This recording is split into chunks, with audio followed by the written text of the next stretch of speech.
Okay, next we have Ohio State. Their number is also set at 10.5. 11-2 a year ago. Lost to Michigan for the second year in a row.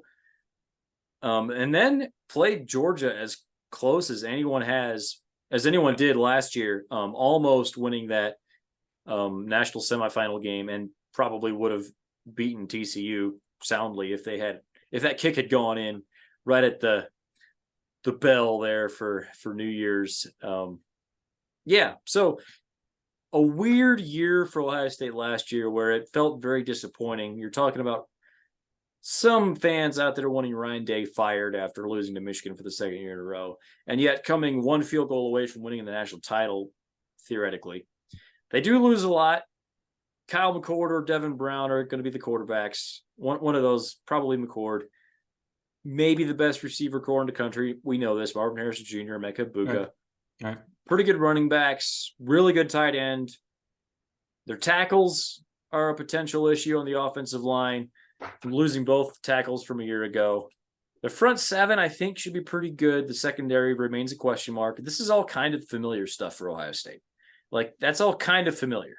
Do we just see the same team again, except without CJ Stroud? Okay. So there's a lot to dig into here on the Ohio State program, really. And we did not do like a state of the program pod like we have for Ohio State in years past. But this would have been a great program to do one on, just to kind of dive into who they are. Okay, so you raised the question about Ryan Day and some fans wanting him fired. I've been vocal about what I think. I've said exactly what I think on numerous occasions. Do you think that if he loses to Michigan this year, that he gets to stay, regardless? Say he goes 11-1, the loss is to Michigan, and the exact same thing. Michigan goes on to win the Big Ten and go to the playoff. Does he still get to keep his job? Did they make the playoff in this scenario? No. Ooh. Oh boy. Yeah, I don't know. Still, part of me thinks he would keep his job because it's 11-1. That said, like that's the territory where I'm no longer like surprised if they do fire him. If they would have fired him this year, I would have been shocked, frankly. Because they did make the playoff, you did see them still make it.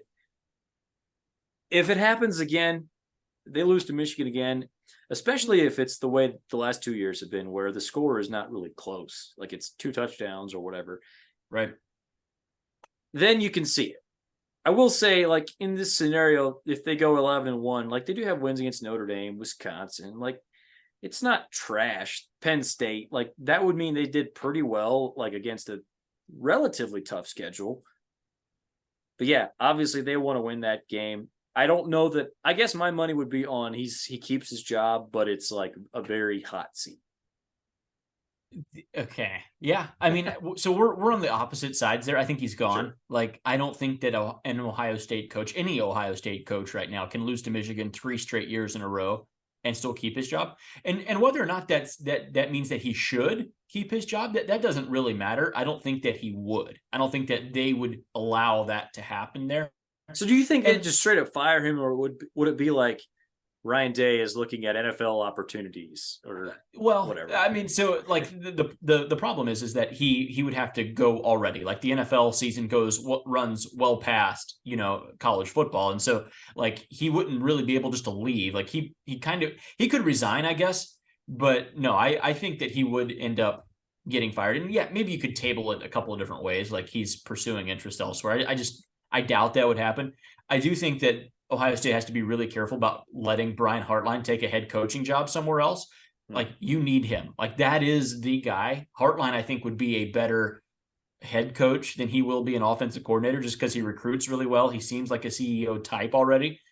And Ryan Day's an NFL guy. He is. Like, that's where he came from. And I think maybe he would go back. I don't think he would be against going back. I don't have a whole lot other than that to add. I think you hit on it. It's kind of the same Ohio State team that we saw last year, except there's Jackson Smith-Njigba, who didn't really play at all for them last year, is obviously not there anymore. And neither is CJ Stroud or the 2 tackles. And those were high draft picks in the NFL. And that matters a lot. And can they replace those guys? I'm not sure. I'm really not. The receivers are fantastic, by the way, and we know that when Ohio State plays really well, Ohio State's A-plus game can go up against anybody's. It can. They've been losing to physical football teams. We've said it for 3 straight years now. They lose to physical football teams. They don't win those games. And the problem is, yeah, Michigan is like built to beat you. Like Michigan is built in that way. I think Penn State is actually kind of becoming that as well. Yeah, I guess you need a pick from me, don't you? On 10 and a half. I'll vamp a little bit while you think about it. Like Mayan Williams and Travion Henderson are still there running back. They also have Dallin Hayden, who they like a lot. I think they're going to run the ball a little more than they have the last number of years, just with losing their quarterback Stroud and having a great running back room. I wouldn't be surprised if we see a little more of a balanced offense from them. And maybe that affects kind of the mentality of the team. Like maybe they become a little bit more of a smash mouth team where they can maybe handle Michigan a little bit better at the end of the year, just from the mentality of the team. Like we've seen, for example, USC with Lincoln Riley or his Oklahoma teams, kind of a similar situation where they always were kind of known as the finesse, like really explosive offense. Right. But the defense or the offensive line player, offensive line is a bad example. Oklahoma always had good offensive lines. The defense in particular just never quite seemed like they were as good as they should have been. Right. And that's kind of what we're seeing from Ohio State too. I do think the second year with Jim Knowles as defensive coordinator makes a difference. I think their defensive line has a chance to be spectacular. JT Tuimoloau, Michael Hall, Jack Sawyer, good linebackers, especially Tommy Eichenberg. Steele Chambers is back as well. I think that's their secondary. Like I've seen some like first round love for like Denzel Burke. Like I think that feels a little extra. Like I watched Denzel Burke play. I think he's solid. I don't know if he's that good. I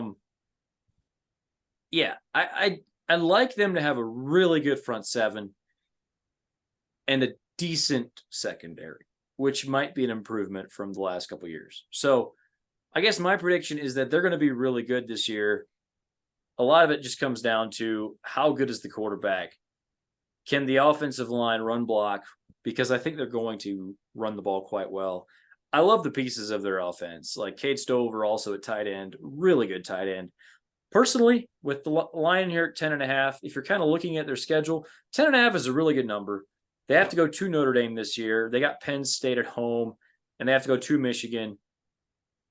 I think they probably win 2 of those 3 and go 11-1. So I'm taking the over for Ohio State. I'm going to go under. I will take the under at Notre Dame, at Michigan, at Wisconsin. And then you mentioned they do get Penn State at home, which is nice. It's maybe not fair like to take the under, but someone does have to lose these games. Like when you put these games out on paper and you start actually making these picks, someone does have to lose. I've mentioned that I think Michigan is a matchup nightmare for Ohio State, and I think that Penn State will have a really good year this year. I have them losing 2 games, Penn State and to Michigan. I think they go under. I don't know. I think it's interesting. Is it fair for me to kind of, I don't know if soft is the right word. They're not physical. The lack of physicality, especially on defense, is concerning.